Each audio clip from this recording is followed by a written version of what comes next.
A recent study by Vanguard revealed a stark reality that most Americans aren't investing enough in order to meet their retirement goals. The study examined 5 million participants with defined contribution plans where both employees and employers contribute to retirement savings. One critical finding: by the time participants reach the 55 to 64 age range, their average retirement plan balance is $27,800, with the median balance even lower. Now, while these numbers don't account for all investments, they do underscore a troubling trend of underinvestment. Three key factors influence retirement account balances: income, age, and job tenure. As expected, higher income and longer job tenure correlate with larger retirement savings. This makes sense. As people advance in their careers, they typically earn more and have a greater capacity to save. However, the data shows that many Americans are still falling short of investing adequate portions of their income. According to the Vanguard study, most Americans invest around 11% of their income in retirement plans, including employer contributions. For instance, an individual might contribute 5.5% of their income, with the employer matching another 5.5%. Automatic enrollment in retirement plans boosts contributions by an average of about 0.5 to 2%, depending on salary bracket. For example, those earning $150,000 or more saw their contributions increase from 12.4% with voluntary enrollment to 14.6% with automatic enrollment. This shows the power of automation.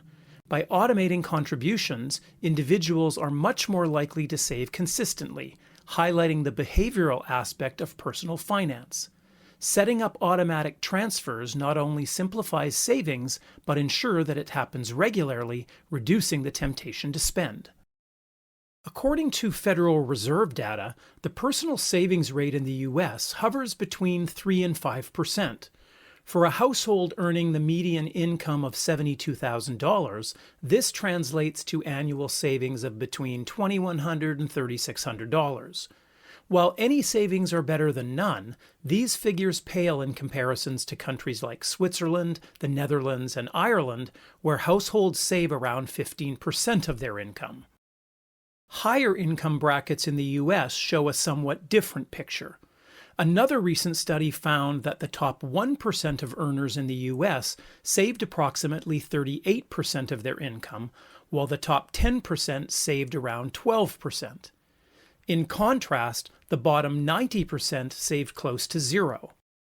While savings don't directly equate to investments, higher savings rates usually lead to more substantial investment contributions. So what's the ideal percentage of income to invest?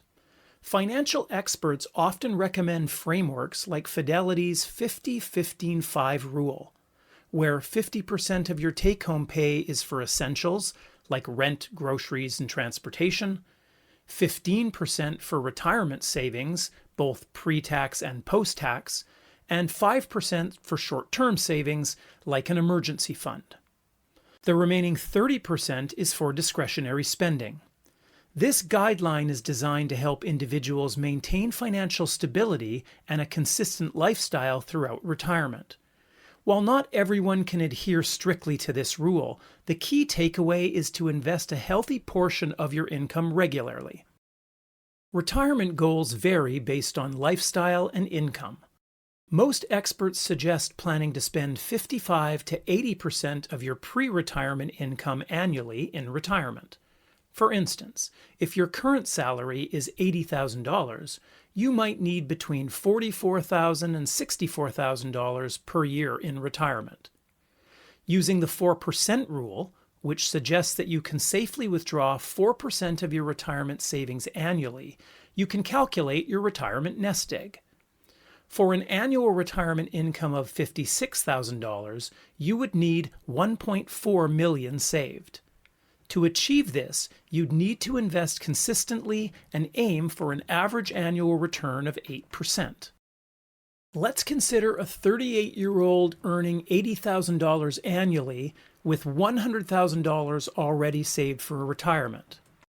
At a 10% savings rate, it would take approximately 26 years to reach $1.4 million, assuming an 8% annual return. However, by increasing the savings rate to 20%, they could shave off nearly 5 years from their timeline. The lesson? Boosting your savings rate significantly accelerates your path to financial independence. The simplest and most effective investment strategy for most people is to invest in low-cost index funds and stay the course. Trying to time the market or engage in day trading often leads to subpar results. Instead, focus on endurance, staying invested for 10, 20, even 30 years to maximize your returns. Morgan Housel, author of The Psychology of Money, emphasizes the value of patience. If I can just earn average returns for an above-average period of time, it will lead to success that places me in the top 5% of investors. The goal is not to outsmart the market, but to stay invested and let compound interest growth work its magic. If your current savings rate feels inadequate, consider increasing your income through side hustles or skill building. Everyone has unique strengths and expertise that can be monetized. For example, a tennis enthusiast could offer private lessons, group lessons, or even stringing rackets. A gamer could create tutorials or stream gameplay on platforms like YouTube or Twitch. And a fitness enthusiast could become a personal trainer or start a blog sharing workout tips. The key is identifying what you're good at and finding ways to turn it into additional income. This extra money can then be funneled into your investments, accelerating your journey to financial independence. Investing consistently and strategically is the cornerstone to achieving financial independence and a comfortable retirement. While many Americans fall short of recommended investment levels, understanding your goals and taking actionable steps can make a significant difference. Automate your savings, stick to a disciplined investment strategy, and explore ways to boost your income to help supercharge your financial journey. Remember that the earlier you start, the greater the impact of compound interest, so take that first step today. If you enjoyed today's video, then comment, like, and subscribe, and if you want to learn about the 7 investments that will instantly reduce your taxes, then check out this video. Thanks for watching, and we'll see you again next time.